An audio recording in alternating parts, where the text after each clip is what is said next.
She had a very good time. I don't need this, I already have it. Are we gonna start this? Let's Yes. do it. Yes, okay. Okay, my microphone's on. We got a hockey game tonight, Okay, we're gonna open up the working session. And to the citizens forum. Anything tonight? Okay. Then we'll just move on to board committees. I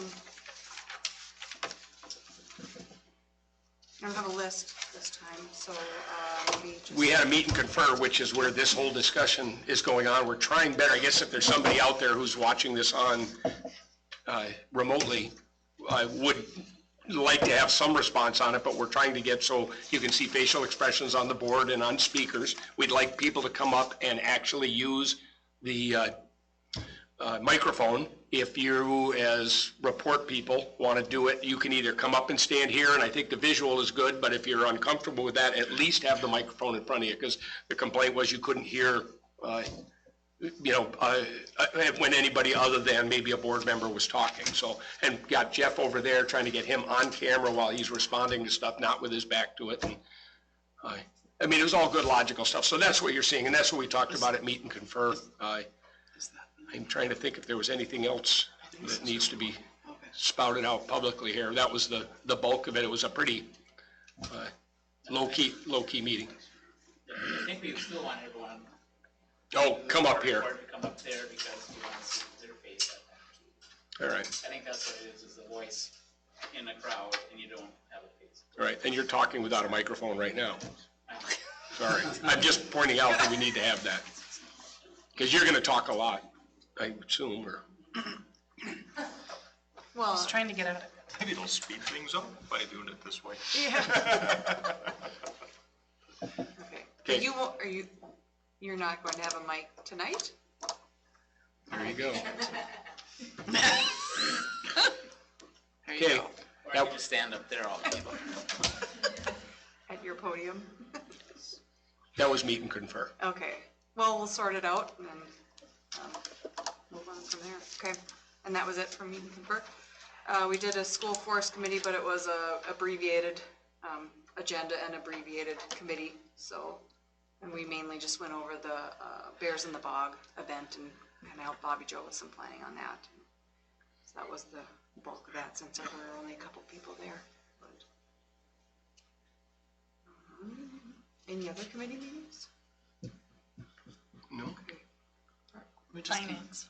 Yeah, we just came from finance, but usually Sheena covers that, so. Yeah, okay. All right. Next, we can move on to the superintendent's report. I'd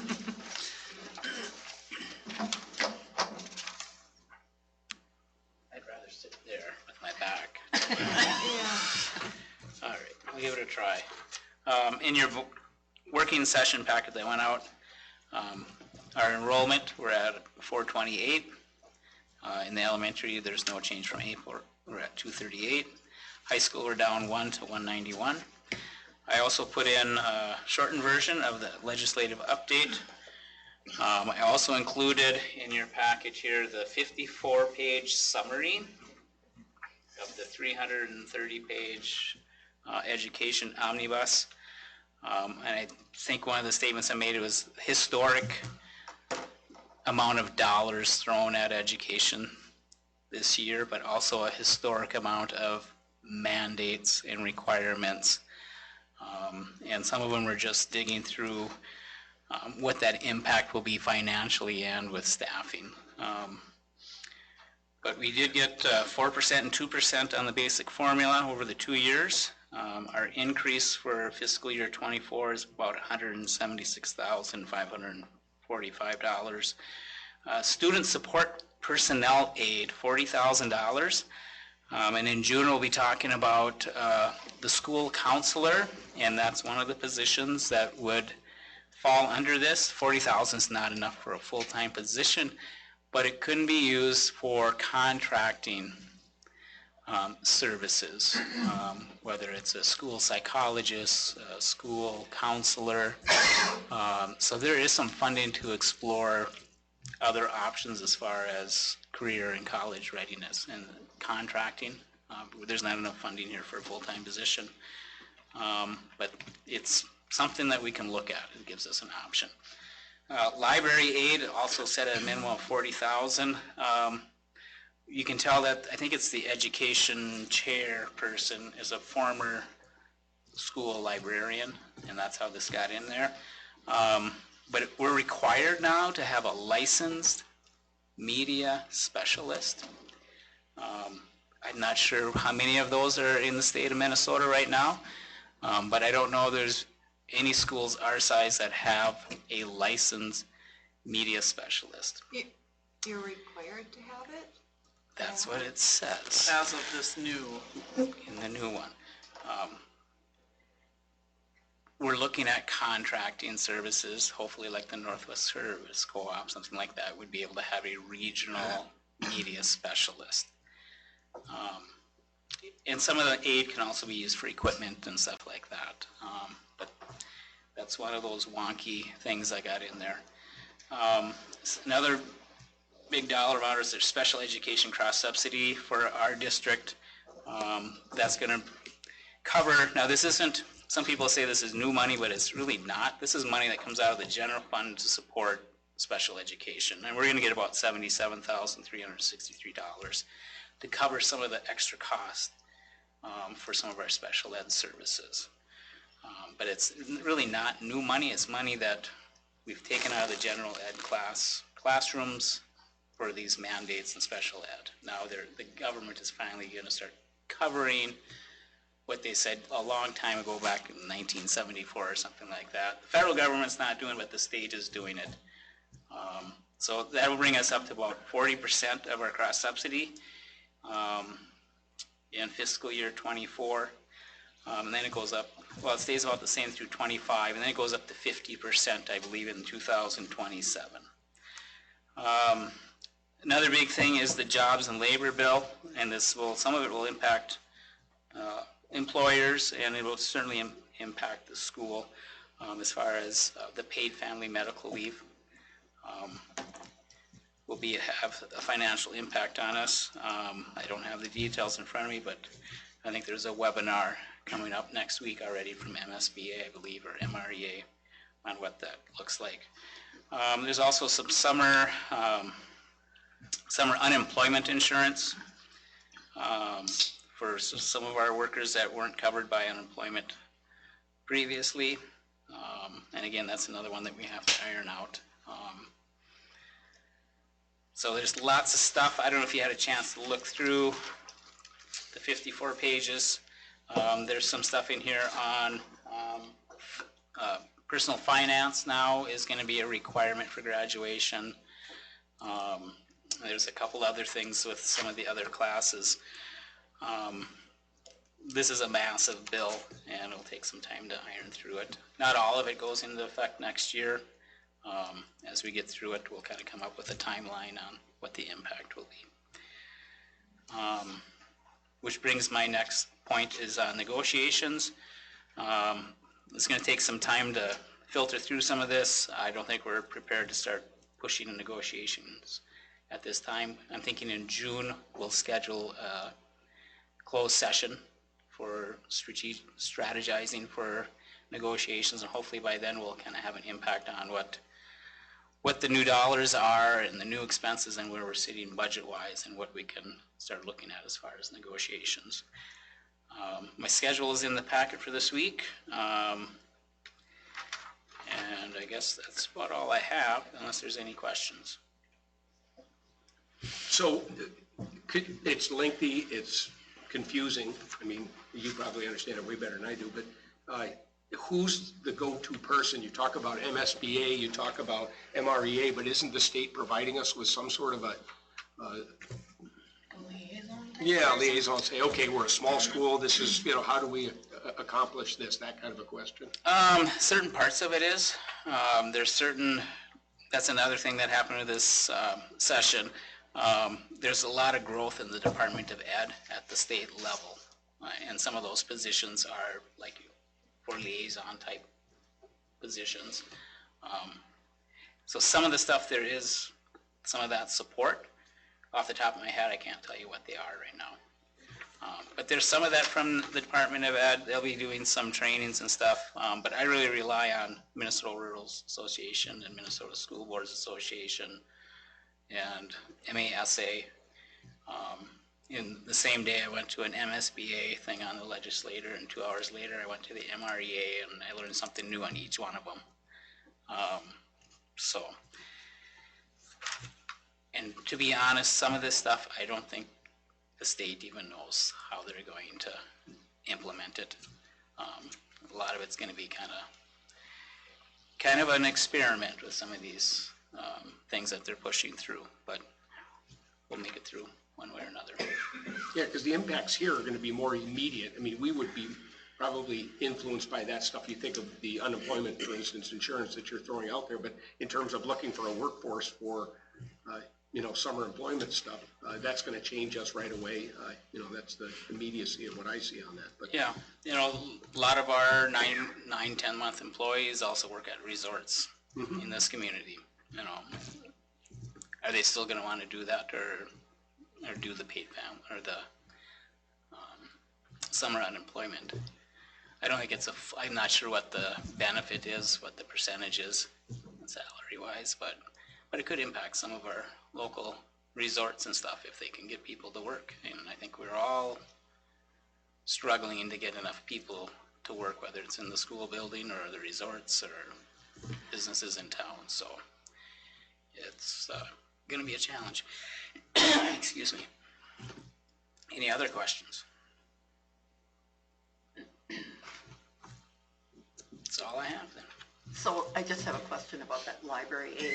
Is there a way that someone can get that certification, or is it a certified teacher that has to hold that? It's similar to a certified Teacher. teacher. Brian Novak was the last person I knew that had Because it that says, license. it just says library aid, Yeah. so I was just curious. It's a yeah. 4-year degree.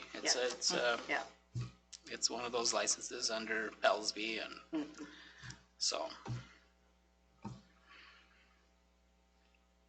So it's not like they just go and take an exam or something. No, it's a 4-year bachelor's degree, and I was just looking at the language that it was an aid. It said library aid. It didn't say certified or anything, so. what page are you on? On No, page. it was like a media On page- specialist or whatever. I know, but I'm looking at Jeff's update that says library aid, $40,000. There's one of each. Oh, aid as in state aid. Oh, okay, there So we go. it's state aid. It's not a E on the Yep. end. It's a formula, but if you're in a small school, they set a minimum on it. Okay, It's like, I don't know, I'll make up it's like $20 a kid. Well, I misread that. for us, totally. that doesn't amount to much. If you're in a bigger school, that can be significant. So they kind of set, A minimum. if you don't have these many kids, a minimum of 40,000. Thank you. Like I said that, I guess I thought it was a position as well. That's the mirrors and the smoke. Keep you on your toes. So, but if you look through this, or if you have questions and you want more details, just let me know ahead of time, and I can research and get you what I know. Thank you, Jeff.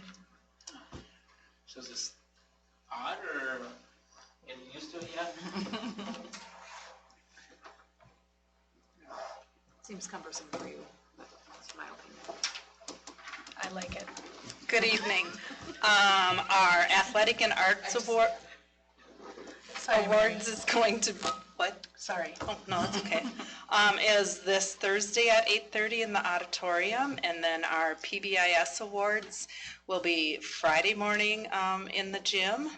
Summer school we have scheduled for June 5th through the 16th, alongside with elementary at the same time. And students were notified if there were failures from first semester, or at mid-quarter they had F, so quite a few are kicking it in gear if they were on the border. So I'm glad we were able to get those out, and they were mailed to parents, and I think a lot of parents got them already on Saturday, so if not Saturday, they should have got the letters in the mail today. And then the principals conference is at Breezy Point, June 13th to the 16th. Today we had Ron Knutski from Thunder Bay, and he presented to elementary students in the gym and high school students in the gym.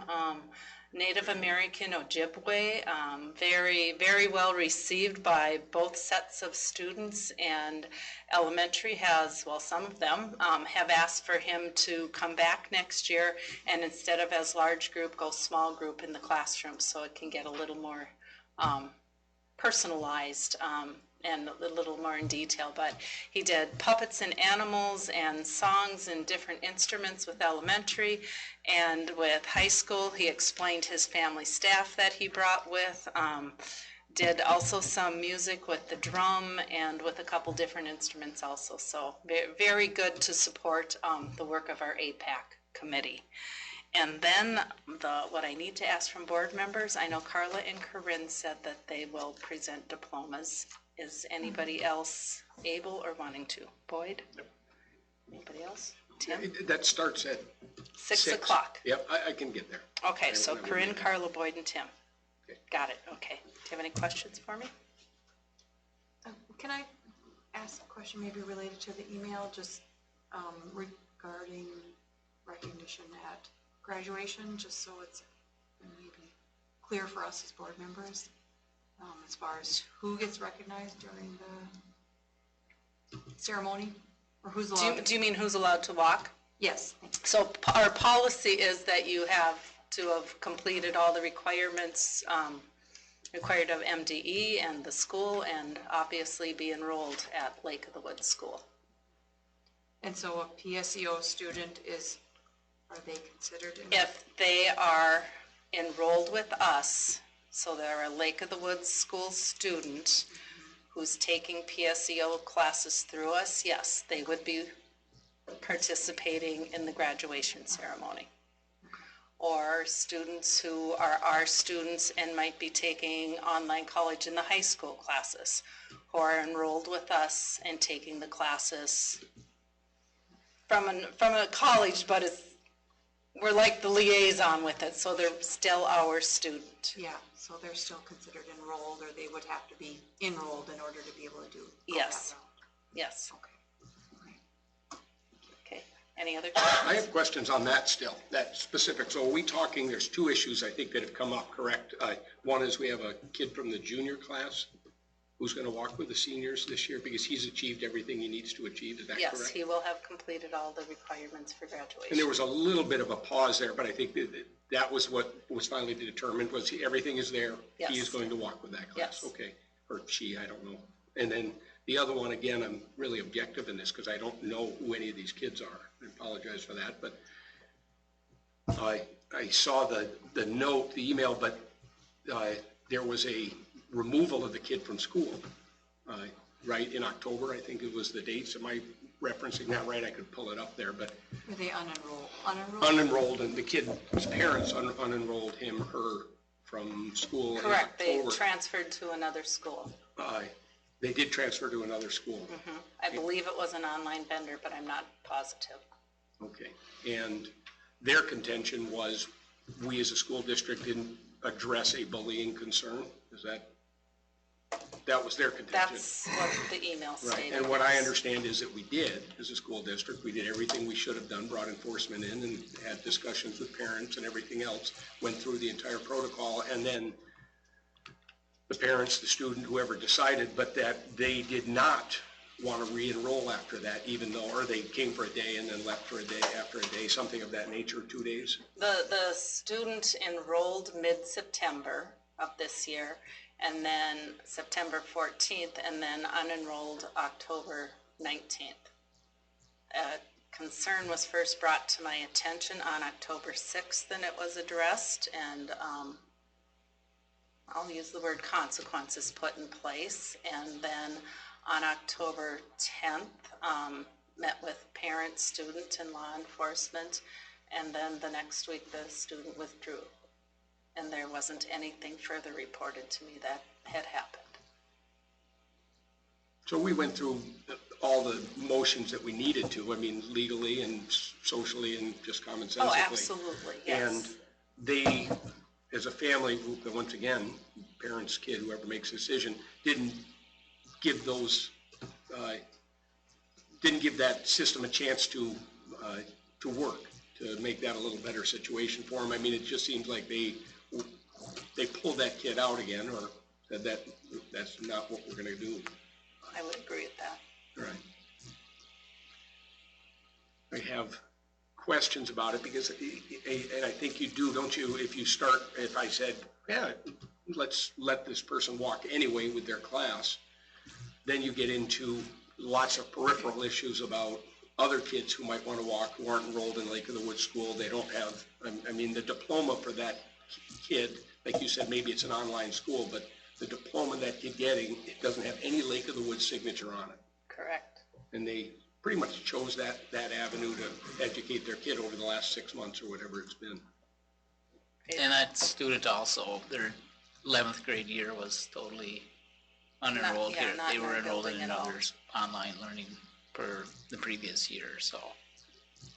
And regardless of that, we're still sticking with our policy is you have to be enrolled here, and if you're not, you don't get to walk. Yes, we need to follow policy. So I'm not done. You know, I'm going to ruminate on this a little bit, but so yes, I understand the policy, and I understand, you know, that you have to have a policy and make this work. I look at it, like I said, I don't know, I don't have any idea who these parents and kids are, but it seems to me that this is a parent-driven thing, and that somewhere in there, the kid must have said, I take pride in being in Lake of the Woods. I would like to be a graduate of Lake of the Woods. It's something that means something to that kid. So did the parents turn around and say, yeah, maybe we made a mistake. We should have kept that kid enrolled. I mean, is there a forgiveness, for lack of a better word, that you throw in this situation and say, you know what, somewhere in there, you didn't want to be in the school, but you realize that you had made a mistake because now you're asking to come back and do this. You know, there's a pride that they want to go with their class. I assume that's what it is. I want to have not an online degree. I want to have a geographical bricks and mortar kind of a diploma. And I can't make any assumptions there because I haven't had any conversations with the parents. It was a very, very short 2-sentence email that I received asking me. And again, I'm reading way too much into this, but if the parents are driving it and the kid is saying, God, I'd like to graduate my class, bottom line is we as a school are trying to do the right thing for that kid, as opposed to hanging on to policy and saying, this is our policy. But if that kid feels a motivation to be part of the class, if the class is interested, I don't know, I wouldn't even ask that, but if the kid's motivated to come back here, take some pride in Lake of the Woods, and is pushing the parents hard enough to say, will you open that conversation again? Right? Should we consider that? I mean, is that something more than policy at that point? Or we want that kid to have some self-esteem. We want that kid to, you know, feel like they're part of that group, you know, that bonding mechanism, you know, that you get from graduating with a bunch of other kids.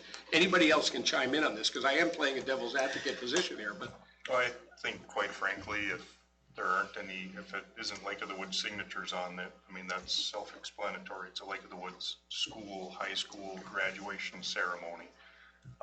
It's unfortunate that if the case is like you're saying, but it's a lesson and actions have consequences and you should think them through before you do them. So, I mean, it's unfortunate, but we don't put on the graduation ceremony for if somebody graduated from, say, War Road and they wanted to walk in our ceremony. Well, Well, what we would wouldn't keep do this that kid either. from going to War Road and saying, I want to walk with them? What? Like if the kid was just like Oh, went yeah. to any Oh, school yeah. and said, I want to walk in Yeah, War it'd be Road. the same thing. But I I mean, there's an actual brick and mortar one that's even more a hard example where you go through, the diploma is signed by War Road School District, and then would we let them come and walk across our stage? That doesn't make any sense. And this is exactly the same thing. It's unfortunate. It's a little bit of a caveat to it, but I guess that's the way I kind of look at it. I like you got to live with your decisions. Yeah, I agree. I still get this sense that this was not a collective decision. There were parents and there were kids and there were different decisions made. So once again, I'm just trying to give that kid one last shot at some notion of compassion. You made a mistake. You can come back. I mean, this had to have been discussed in that household and said, I want to graduate with that class. I mean, I don't think a parent looks at a kid after they pulled him out of school and says, you want to graduate with that class, you should. I mean, I assume the kid's the one who brought it up, and that's why I bring that up. I'm trying to look at it from that perspective. Then again, I mean, you're making a whole bunch of assumptions there, and that's why you fall back on policy, and that makes it pretty easy. I'm okay with that. I just wanted it to be discussed. I didn't want it to be just something we hadn't, I mean, the public needs to know that. I think, again, if you make it too easy to graduate, like with an online degree, in the future, maybe we have dozens of kids doing it and then doing the walk here if you're rewarding them for not being part of the brick and mortar of the school. But, so I understand why we wouldn't want to do it. I just wanted to make sure that we had discussed this out and that the public knows how we're handling this, as a board. And when I stand before everybody on graduation night and I read that all these students before us have met the requirements of the state of Minnesota and the school district of Lake of the Woods, my signature's on there as well as board members, and I have gone through every single transcript several times to make sure everything's been met with the requirements and electives. So that's where I'm comfortable knowing, yes, you have followed our policy and met all of our requirements. And that's why I'm recommending who's before you that evening to receive a diploma. Question. The student transferred in, say, 3 weeks before graduation. Would that still be appropriate? Do you want me to answer Woody's question? Last year, we actually did have someone who transferred in the last month of school, and I sat down and I went through their transcript from the school that they transferred from, and there were a couple things we needed to make sure they did, and they met our requirements, so yes, they received a diploma from us. I think the key point there is they still met our school district's requirements. And they were enrolled. And they were enrolled. And, well, for instance, what would have happened if they still wouldn't have met one of our requirements? They would not have graduated. There. So, We may have some seniors right now that may not be walking on Friday evening. And so your point is you're applying it fairly. There is a process. There are steps. Yes. Yeah.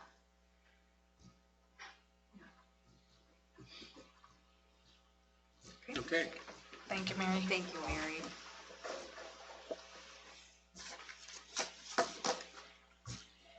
Okay, moving on to business office. She's ready.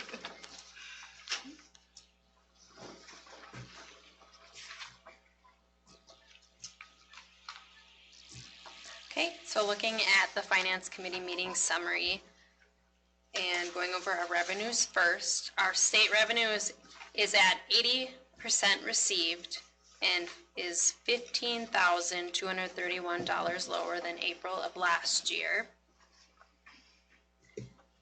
Local revenues are $215,157 higher than last year. Federal revenues are at 64% received for the year, and community ed has received 29% of the budgeted revenues for the year.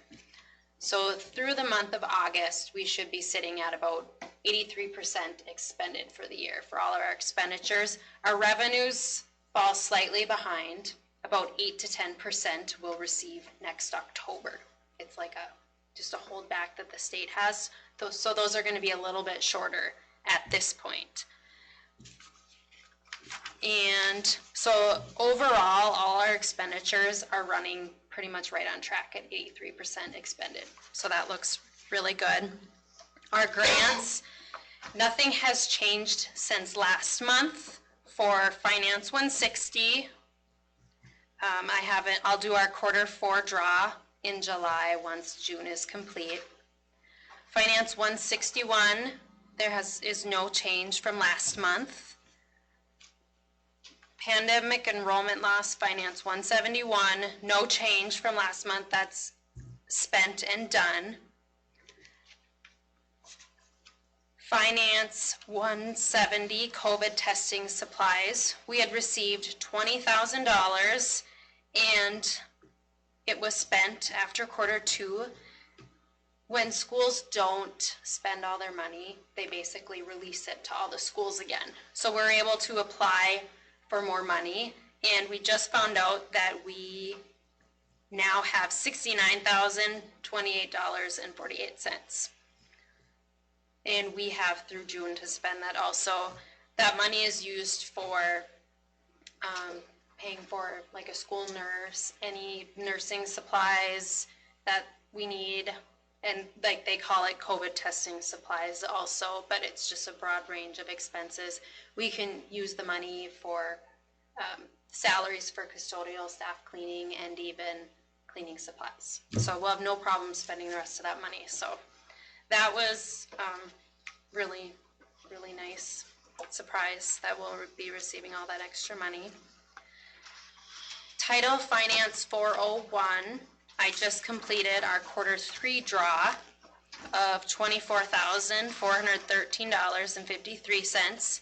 We have $34,589.53 remaining. Our Farm to School Big Bite Grant, we have $5,000 remaining. Our Q3 submission is due by June 30th. We just ordered beef from Diedrichson's by Badger, which was $2,000. So we'll submit that and we'll have, we'll have $3,000 left. That money can be used next year even.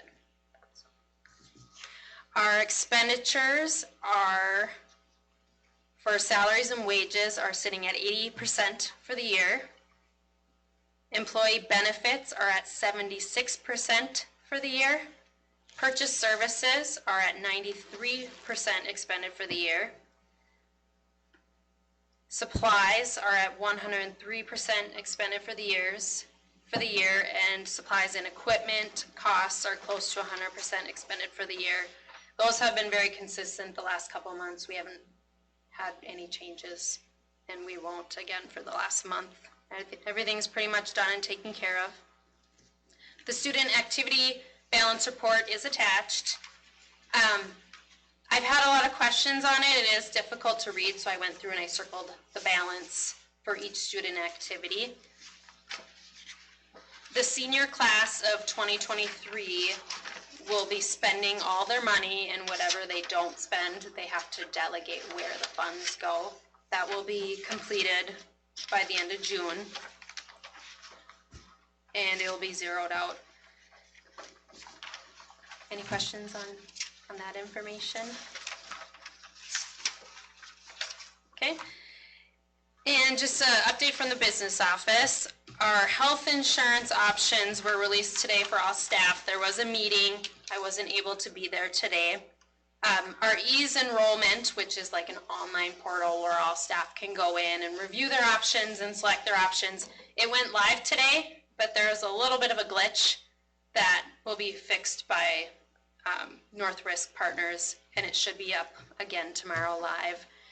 We are closing the window for May 31st, and then just to prompt people, if I give too big of a window, everyone delays it a little bit, so this way I can kind of nudge everyone just to get enrollments completed.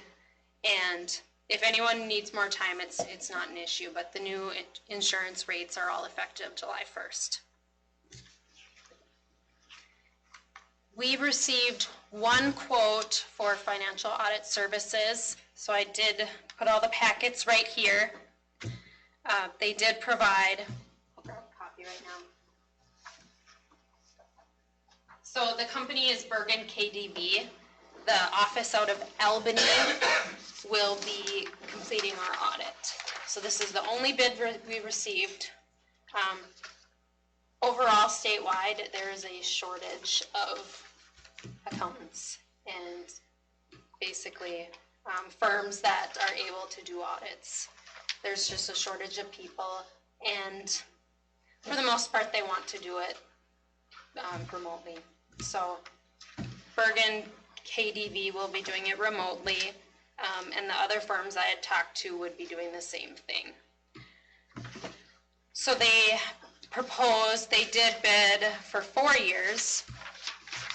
For this year, the bid is $20,000. Our bid from Ide Bailey last year was $17,000. And then we were billed an additional amount of money for extra work hours and then a single audit, which we will actually not need the single audit this year just because our federal dollars are much lower than last year. So I believe our final bill from Ide Bailey was over $20,000, so I would say it's fairly consistent. So our option is we can agree to 1 year, 2 years, 3 years, 4 years, or whatever you think. It doesn't matter to me. We could just see how the audit goes and then seek bids again in the fall. In the spring, it's definitely harder to get companies because they're already full with their clients. In the fall, then you see more movement where, okay, we're going to drop this school, and then, or even, some schools will choose to go with a different auditor too. So I'm open. It doesn't matter to me what you choose. And is there a financial benefit at all to go more than 1 year? Or is it just doesn't matter? No. I think they're all fairly consistent, and I was told that they're all raising their rates quite a bit too. So. Well, and another thing would be, is there a disadvantage to going 4 years? Because we can cancel if there's an issue, right? We have that option to opt out, and then we would have them locked in as long as they're satisfactory. Okay. Mm-hmm. I mean, there's both sides of that, but But you can't get out of it. but we talked about that you can get out of it if you need to. I mean, I'm thinking the effort you put into it, trying to find this, the fact that it was one that maybe we want to lock them in for a little bit. I mean, it's fair to them too. I mean, they're going to try to figure this out in 1 year. And I would feel differently if the price was higher than we had been paying. I would feel differently if it was $25,000 that first year. And even the auditing firm that's closest to us, that's 2 hours away, they would be doing it remotely also. They told me if they did submit a bid, so. And I think that if you find an auditor that is good to work with, it's nice to have some consistency. I mean, it's also nice to change auditors once in a while, but, every auditor has a certain format that they want to see everything in, and you don't want to have to recreate that every year with a different auditor. And it's definitely gotten a lot easier where they have their portal and I just upload everything they need, so. Yep. And then I will be changing my schedule. I did send out an email to everyone. So beginning on June 13th, I'll be working on Tuesdays for the whole summer. I just have a scheduling conflict with my children. And then on days where we have a school board meeting, I'll still be here on Monday nights. The CTE, which is the Career and Tech budget for 2023-2024, was submitted. It's just an estimate on how much the salary for our current CTE teacher, which is Bob Lane. So he teaches classes that are CTE eligible, meaning the students learn skills that are needed for life later on, like, Excel class or like a accounting class or something like that. And then, so that was submitted, and then at the end of the year, we submit what our actual expenditures were. I am working on the budget for next school year. And then the Stop Arm camera grant closes on May 31st. We received $42,000 from the state of Minnesota for the Stop Arm cameras to go on all the buses. And I was going to submit the invoice today, but it's actually wrong, but we'll submit that, so whatever we spend, we get right back, so that'll be nice to have. Anything else? Same question that I asked Jeff though, but the state providing you financially some sort of a conduit to figure out how all these new mandates are going to be implemented? Do you get that kind of a? No, I actually have a webinar on Thursday for unemployment. It's just, on my side, it's more so setting up all new codes, which I had to do for grants, and I'm actually getting really good at now. So I have my UFARS manual, which is my Bible, but they'll give guidance on, or so for even like the new library, what do they call that? Aid. Aid. The certified library. Yeah, actually, my aunt was actually a certified library person in Boston, and she told me it's actually really hard to get to. So Does she want a job? Yeah. she actually just retired two years ago. But so basically, what happens is if I can't just code anyone to that code, they actually have to have that certification in order for me to code them to that certain code. Same thing with special ed. There's just a lot of like, you can't do this, you can do this, and you kind of have to know the rules. But MSBA is really good about sharing information. Region 1, they even go through our UFARs and just double check things for us even, just to make sure everything's in line with the state. Or sometimes I'll even like set up a new code and the system won't let me. It'll tell me it's a chapter 10 error, which is not allowed by the state. So even our software program is set up where it just won't let you do some things, but there's just going to be a lot more codes. The unemployment will be a learning curve a little bit. So what happens is I report quarterly everyone's hours to the state and I submit it. So when anyone files for unemployment, they're able to get 50% of their wage of what they were paid.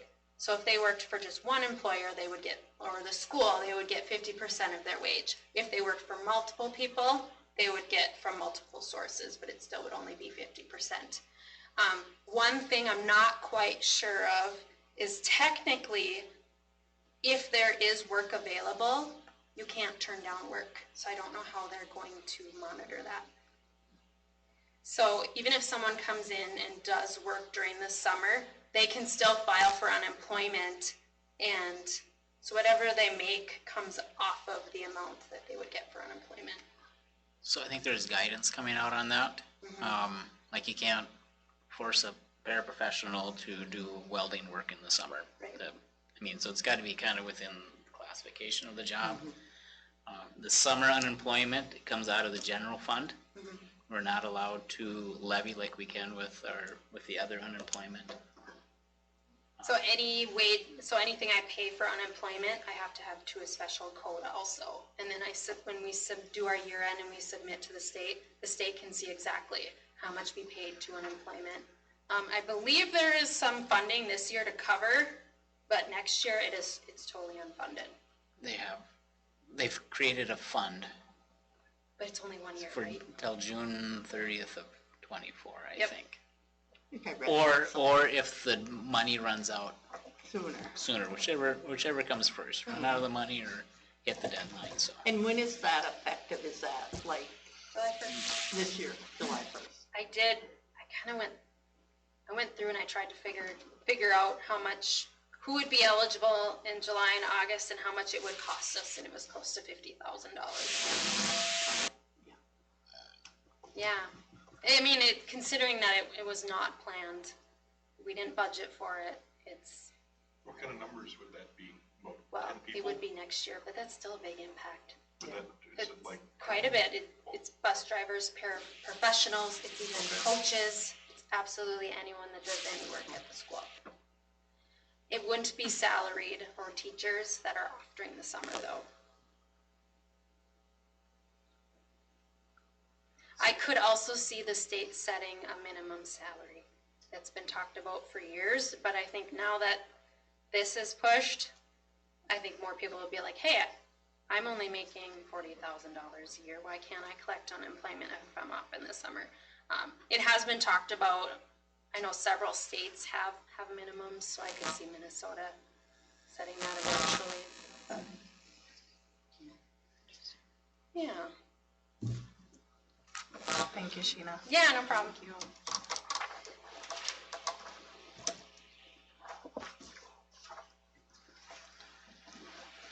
Next up is Activities Director and Community Ed, Samantha Lyon. Hello. That's loud, sorry. So I am excited to do our spring sports update right now because all of our teams are doing really well, which is always a super fun thing, so I'll run through this. Softball starts playoffs tomorrow versus Black Duck in Red Lake Falls. I know that seems odd. They've had a really great season. The most fun actually was a loss to Walker where they went 10 innings, a 1-0 loss. Chloe Olson, I mean, it was a pitcher's duel, man. It was such a good game. Chloe pitched amazing. It was unfortunately a loss, but definitely, I think, the highlight for my season in watching them. Baseball is currently 12-3. Most recent fun with that, Wyatt Shaw hit an out-of-park homer at their BSU game, conference BSU game in LaPorte last week, which is always quite fun. Track is setting records left and right. The boys 4x800 meter relay, which includes Charlie Steinbeck out of Indus, Seth Meikle, Yili Shiro, Dawson Meikle, set a school record for their 4x800 meter relay. Seth Meikle set a record for the 3,200 meter relay. And Kaylee Piper, as an 8th grader, set the school record for 300 meter hurdles. So track team's doing quite well. They go to subsections in Walker tomorrow. Golf, we've gotten personal bests from Jordan Cavernan, Kenzie Piper, Onley Jacobson, Ella Nordloff, Vanessa Larson over the course of the year, which is quite exciting. And we also go to subsections tomorrow in Roseau. And so that's just generally an exciting spring sports season. I do want to do my annual, it's turning into an annual event, shout out to Brad and the transportation department because he and his crew have been running like crazy to make all of my stuff happen as well as all of the extra stuff, the elementary, the Big Bears in the Bog event, the movie theater. Jeff was even roped into picking us up from golf in Roseau last week in a Suburban, the Suburban of which was coming back from the bog. So Bobby Joe and Jenny Krause hopped out, Jeff hopped in, and he went to Roseau. They didn't even stop. I jumped in and off we went. So, and Brad is, the puppet master orchestrating and also driving at the same time. I know he's been doing a route in the mornings, the Long Point route. So my point being, many thanks to Brad and his crew for making all of that happen. May is a crazy month for him. So much appreciated. Community Ed, we've got our summer ball. We'll start the first couple weeks of June, which is always exciting. We've got high turnouts for that. We'll have a driver's ed course that runs June 5th through June 20th. We unfortunately lost the contract with Prairie Fire Theater, which is a theater camp that we'd run for many years. They just don't have staff and canceled all of their contracts over the course of this summer, which is a real loss. But we were able to secure Missoula Children's Theater, which is a musical theater camp. They're doing a musical called King Arthur's Quest, August 14th through the 19th, a very similar model, where they take kids, anyone who's completed kindergarten all the way up. We even have options for adults if anyone is interested. I'm looking at the crowd. And do a week-long kind of intensive camp, and then there'll be performances on Friday night and Saturday. So it was a bummer at Prairie Fire because they were a local northern Minnesota group, but excited that we found a replacement because I do think it's a really engaging way of trying to pull our arts community together. Pool update. Lifeguarding class happened in April. You might have heard me talk about that last meeting, but that's already been put in motion, as in we are opening Saturdays for the months of June and July. We've got one of the adult lifeguards who's excited to work Saturdays, so we're already doing what we had hoped we would happen, is expanding the hours of the pool. Lisa's got a a busy summer schedule with lessons and groups that come in from Little Fork and Indus. They take large groups and bus them over to do lessons.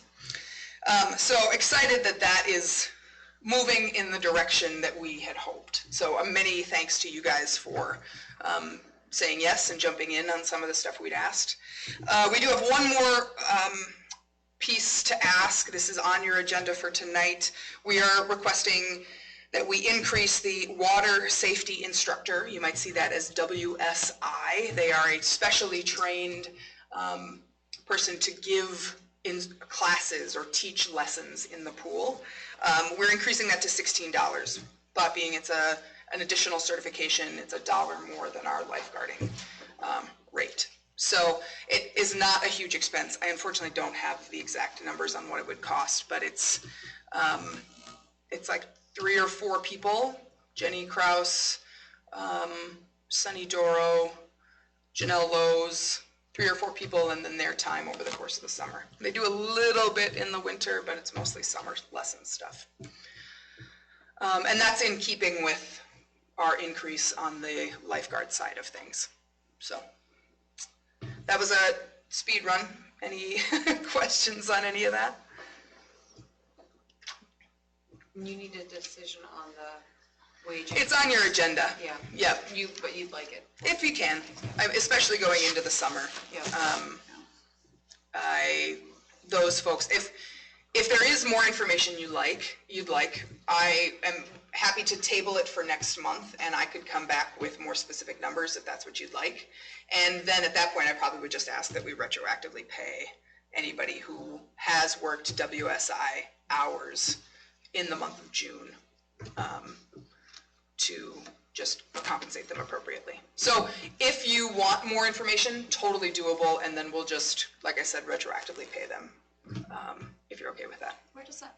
If she wants to do Where does that? Can she do that? Where does that money come from? It's out of community ed, so it's the pool category. It's not the general like fund. Your Yeah, it's the 04 fund. And I'm assuming you charge for lessons, Yes, yeah, you know. yeah. Yeah, she charges for lessons. Those are a money maker, and I can run some numbers for you too, but the lessons, we make money on them. Yeah. Yeah. So she's compensated on her, what she's charging also to cover increased wages. Yeah. When WSI is always paid for than Yeah. regular card. Yes. Yeah. Oh, and now they don't. Right, so, and that's why, I mean, in terms of the retroactive pay, they are, I think they're at $13.50 right now. Yeah, they're at $13.50 right now. When I've been paying them $15 an hour because they were licensed lifeguard anyways. Oh, I see. Okay, so for the last, I just did 15. yeah, okay. So it would be $1 increase. Yeah, okay. So it would be $1 increase on those. But again, that is not for all of their time. That is just for the WSI time, and that's a designated lessons. And Lisa manages that quite well in terms of who's getting what where. So yeah, if you want more information, I'm happy to, there's a definite way to do that if you want to postpone that till next month. When do they start? With that, right? When does it start? I think she's got some lessons at the end of June. I don't know that exact, I'd have to ask her that. I don't know that Any exact. ballpark idea on how many hours of? Is It there depends 60 on, hours she of offers, this? she offers quite an array of lesson options. It can be, I think, Private. yeah, like there's a family or group lesson where a couple different families can get together if all of your kids are at the same level. And then she offers the level 2, level 3. I think they can just go up to level 3. So it's the larger group lessons, which tend to have more kids in them, but it's less of a cost for kids and less WSI instructors. You're doing one instructor on 20 kids as opposed to a private lesson, which is, my point in being, I don't have a ballpark number on that because it's a little bit all over the place based on what she offers. But it's fee-based, so we can always make adjustments to Sure. Yep. balance the book if we need to. Yep. I could just recommend. questions? We have 2 home games this week, Tuesday against Warroad. We're all baseball against Warroad, I know. And then home baseball against Kitson. And then you can also take a cruise through the junior high track meet that's happening out there, which I'm sure is very lovable chaos, but junior high and track meet, right? Any other questions? That's the mosquito population. Yeah, well, and I don't know if you were gonna mention this, Seth, but Seth had worked on a deal with the city last year where we line their baseball and softball fields over at Timber Mill, and then they come over and spray for mosquitoes as a trade, because we have the stuff and the gear. We have the stuff to do the fields, they have the stuff to spray. Because those baseball fields in the summer would be miserable if I we heard him didn't. firing up a mosquito sprayer today, so. Yeah. Roger was on that one. If you drive by my house, my lawn is half mowed because I bailed on mowing last night. Mosquitoes are so bad. Anyway. They were nasty yesterday. Yeah, they were rough. Okay. Good. Thank you, Sam. Yeah. Thank you. Thank you. All right, next up we have Stay there, Jill wants to talk now. food services with Jill. Okay, I don't have much anyway. So the last board meeting, you guys wanted a little more information on the Angel Fund. So I tried to do some research. It's very vague, but I'm assuming it's vague for a reason. So last month we had a really generous donation from Ruby's Pantry to food services, so we put that into the Angel Fund, and we were able to distribute that. I reached out to about 8 different schools asking, hey, I see you have this Angel Fund on your website, how do you use it, what's your criteria, and they're all different. So I didn't find any like concrete, this is how you have to use it. Even MDE's website was very vague on how that had to be distributed. But long story short, we decided, first we allocated it to students that are already qualified for free or reduced, but they had a balance prior to being qualified. So we were able to cover all of those balances, which there weren't very many. Then we looked at students that had applied. They aren't direct certified, but they applied for free and reduced lunch and were denied. So we took and tried to distribute it as a percentage to each of those students to help cover some of their negative balances. So that's kind of how that money ended up getting used. But yeah, so if ever we get any more donations to food services, we will continue to use that fund and kind of go from there. So, any questions on that? I don't have a lot of information. So did you on it. do like a general policy of how you did that? So in future it'll be applied consistently, or? I guess I didn't make an official policy, but I But could you will. put it You in know, just- writing. Yeah, just so we have some guidance, you know, or maybe you even want to call it a guideline. You know, I don't know how you want to do it, but. Yep, I can. Give it a year or two and find out how everything pans out. It seems like everything just kind of, you try it one way and then it's like, okay, this actually ends up being the better way, so Right. however it works out. And then still talking about lunches, very excited about everybody getting free lunches next school year. So that begins July 1st. So that's kind of the key thing. It begins July 1st. I was a little nervous that information came out so early in the spring that people would just assume, oh, I guess I don't have to pay my lunch bills now. Well, they still have to pay what they're accumulating up until the 1st. If that makes any sense. So that goes for students K through 12. They don't have specific guidelines for the preschool students yet. Head Start students have always got, or I don't know always, but this year Head Start students received free breakfast and lunch. I'm assuming they'll continue because that's kind of a separate entity in itself. So the concern would be with the school readiness students, and those are the ones that are in Miss Nicole's class. So I'm not sure what the state is going to say about them, but I'm hoping to hear something soon this summer so we can give them some guidance with that. What else is entailed with that? We're still going to require students to punch in their numbers. This is a state funded policy, if you want to call it that. So we're still going to have to know who's direct certified, and students that are direct certified are those that qualify for like SNAP or Medicaid. And even with Medicaid, there's specific qualifications, because I know I ran into some students this year that their parents said, hey, they're qualified for Medicaid. Well, Medicaid has a little different income guideline than the state does, so that got a little tricky. So anyway, students that are direct certified, where was I going with that? Oh, they're still punching the numbers. They're still going to have to punch the numbers because I'm still going to have to report the numbers. So I'm still going to have to know who's free, who's reduced, who's been denied, stuff like that. But we are encouraging, so please spread the word. We still want people to apply if they aren't direct certified. We've always called it our free and reduced lunch application. It's not necessarily just for lunches and breakfast. It could expand to a wide range. So it's actually called the education benefits application, and those will be sent out again probably in July. Students that qualify for that can get free ACT tests, they can do free AP exams.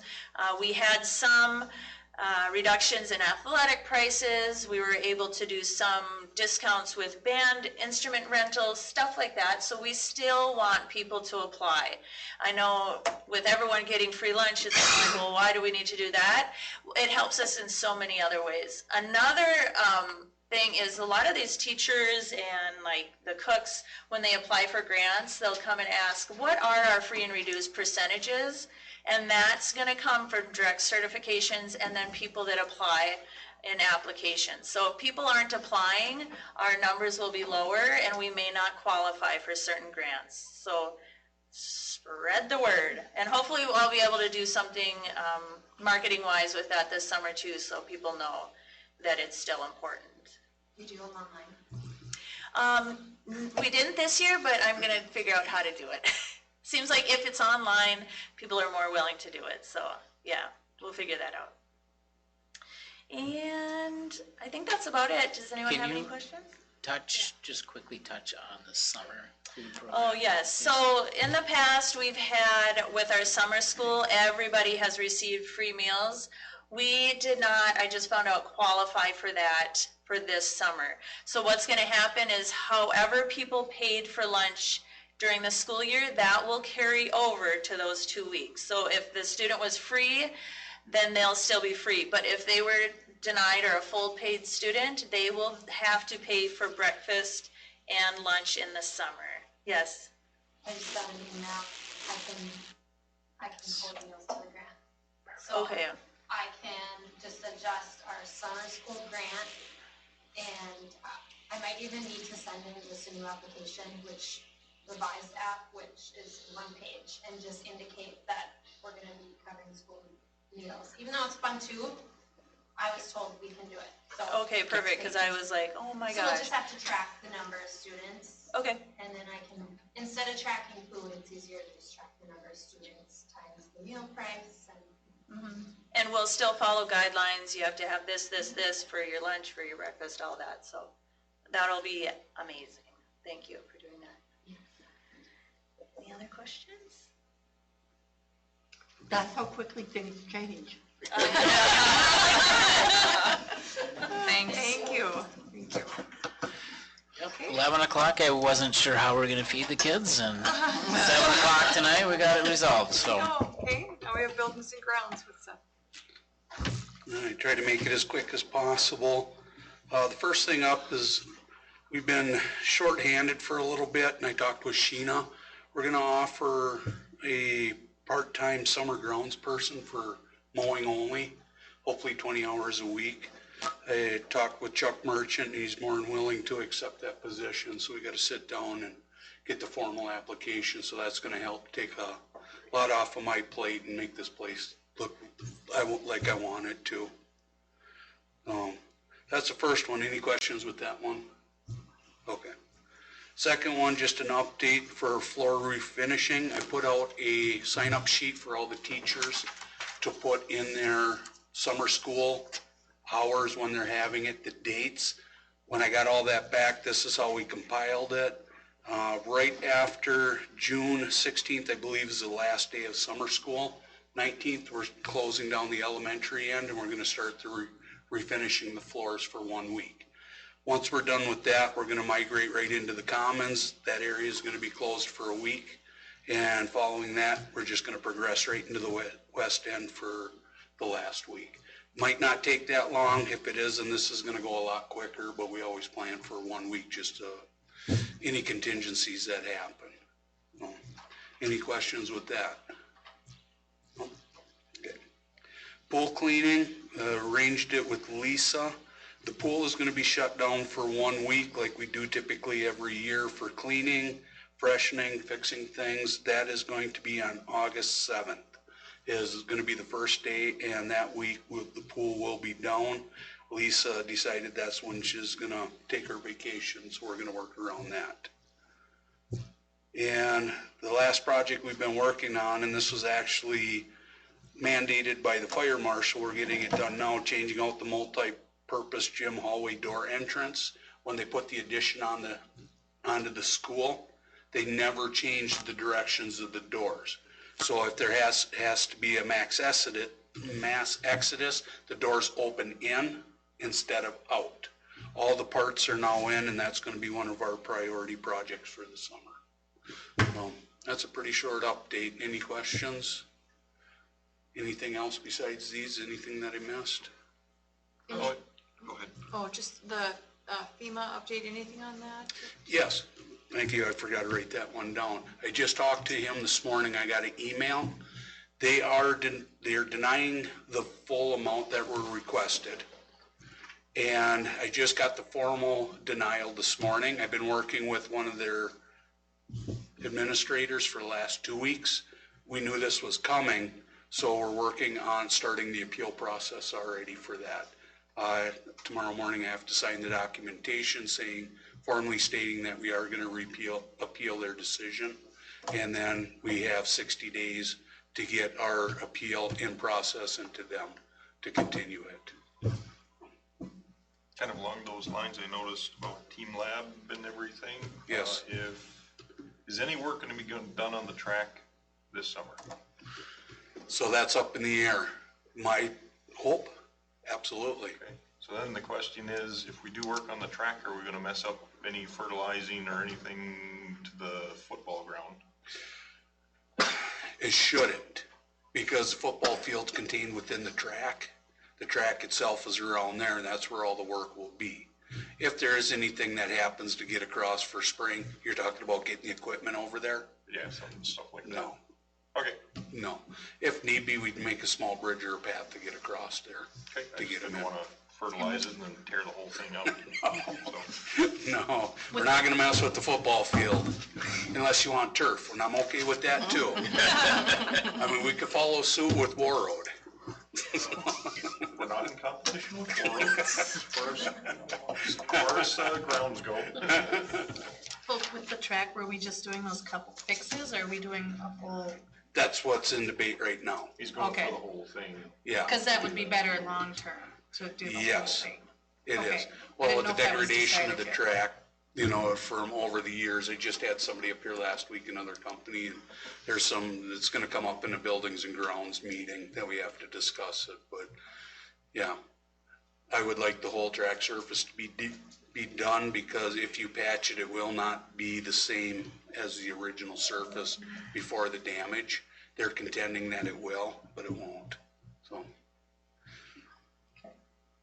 So we talked about setting up a Buildings and Grounds Committee meeting like early June, Yeah, yeah, look at that and some other projects, windows and stuff. yes, yep. So I'm compiling that list and going through things now, notes. Anything else? All right, thank you. Seth.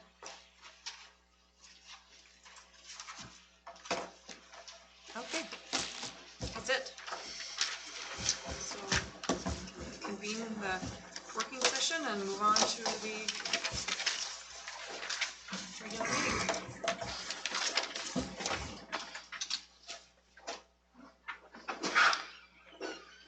I pledge allegiance to the flag of the United States of America and to the republic for which stands, one nation, under God, indivisible, with liberty and justice for all.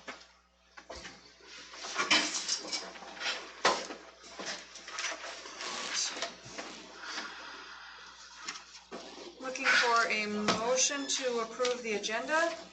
Make the motion. I'll second. Go ahead, Tim. Okay, Johnson and Lyon. Any discussion? Call for a vote. All in favor? Aye. Opposed? Motion passes. Need board presenters.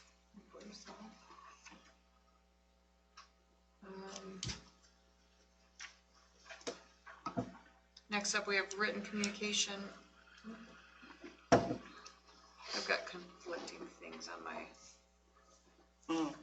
one, I've got the Chamber of Commerce 4th of July sponsorship form. That's my mess up. Jill was gone, so I did the back.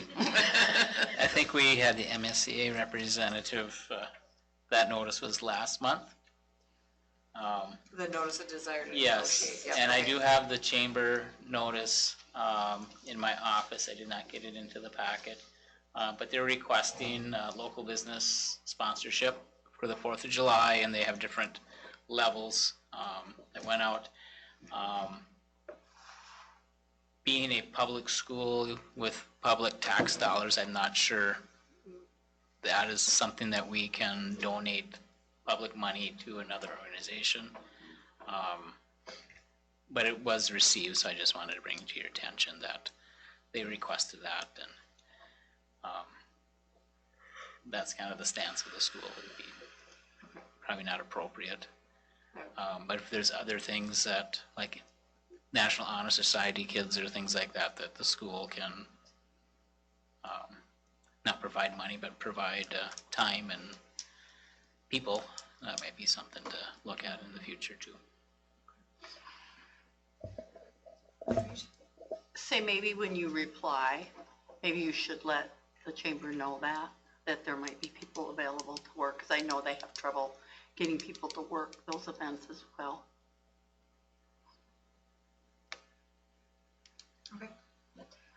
Sorry for my mess up. Next up, old business. And we don't have any listed, so we'll move on to new business. Looking for a motion to approve the April 24th, 2023 board meeting minutes. I'll make that motion. Second. Okay, Allison Johnson. Any discussion? Call for a vote. All in favor? Aye. Opposed? Motion passes. Next up, we're looking for a motion to approve the invoices, financial statements, bank reconciliation, wire transfers, and purchase card statements. Motion by Lyon. A second. Lyon and Sonstgaard. Any discussion? All in favor? Aye. Opposed? Motion passes.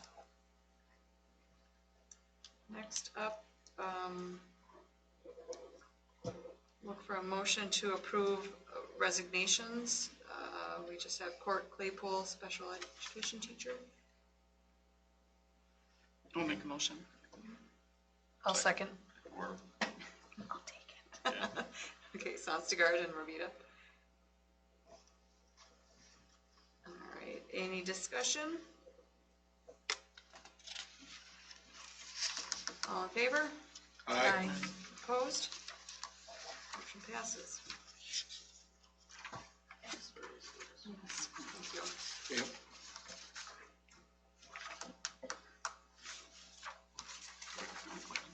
Yes.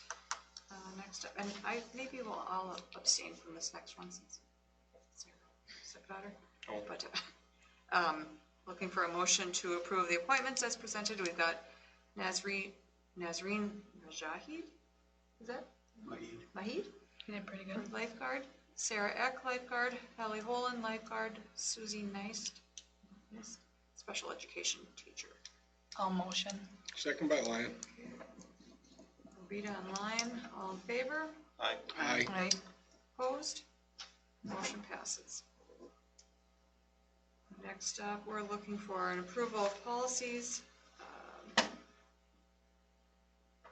417, chemical use and abuse, and 516.5, overdose medication.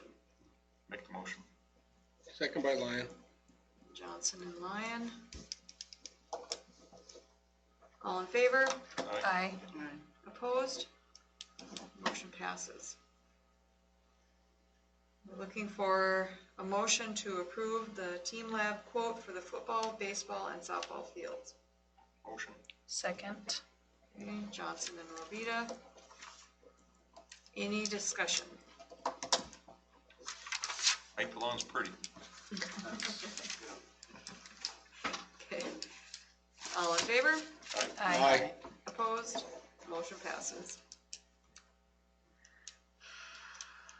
Now we're looking for a motion to remove Jeff Para and Nancy Olson from the security box at Riverwood Bank and to give permission to add Jeff Nelson and Harley Profits. I'll make that motion. I'll second. As long as you show it's what's in the box. So excited to go look.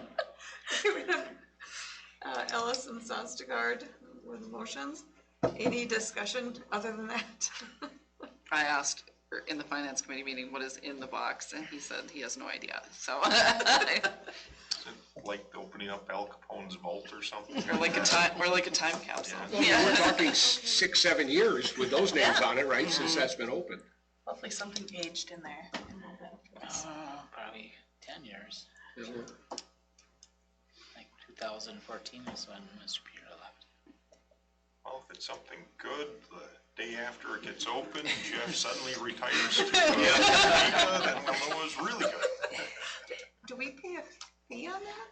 Unless- I'm sure we do. Yeah, like what, $5 a year? I mean, $25 a year, maybe? Not that much. Big question is, do you know where the keys are? No. Yeah, that's it. That can be expensive. Oh, okay, maybe more to come. All right, so we've got a motion and a second. I think, no, we didn't. Yeah, we did. Lynn I and- said Allison we were in Sostegard. discussion. Okay, discussion, yep. All in favor? Aye. Opposed? Motion passes. Next, we're looking for a motion to approve the 3-year proposal for environmental, occupational health, and safety management contract with Northwest Service Co-op. Motion. Or This community, is for 3 years. Community action. Right? Northwest Community Action. I'll make the Second. motion. Oh, second. No, it's Second not, by it's Lyon. Northwest Service Cooperative, not Northwest Community Action. Who is it? It's right here. Northwest Service. Okay, so minor correction to the agenda. Oh, it's on the yeah. other one, it's there. The crib sheet. Oh. Just wrong on the agenda. The crib sheet's right. I will take responsibility for that. Just a friendly amendment to It's the, correct on the one I have in my binder. okay. Obviously, I didn't send that to you. Okay. Now I'm so lost now. Did we get a I motion and a motioned it. second? Motion and a I think second. Yep. Okay. And any discussion? Do we have the real name? Northwest Service Co-op. Okay. Yep. And how many years are we, 3. but I mean, we want to do the 3 years. It says we have an option here, 1, 2, or 3. It's not an option. Okay. 3-year contract. Again, it depends which one you're looking at. I'm good. I trust you. That's one reason. It's a good thing my eye rolls aren't on camera.